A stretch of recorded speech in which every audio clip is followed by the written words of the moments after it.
Welcome back, fellow coders. Jared O'Leary here with BootUp. If you're watching this video, that means you unscrambled the knock-knock joke, so congratulations for completing that. Now, your goal is to add more to this, so you can add in more jokes, so more knock-knock jokes or more jokes in general. You can add in more blocks. For instance, maybe you can make it so that these sprites move around. Maybe you can make it so that their mouths move while they're talking, or maybe add in some sounds so that way we can hear them. You can even add in more props or other sprites to tell even more complicated jokes, or you can add in some different backdrops for each one of the jokes.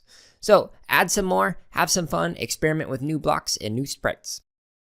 Hey everyone, if you're watching this on YouTube, go ahead and like, comment, and subscribe. If you're not watching us on YouTube, you can find us on that platform as well as other social media outlets by searching for BootUp PD.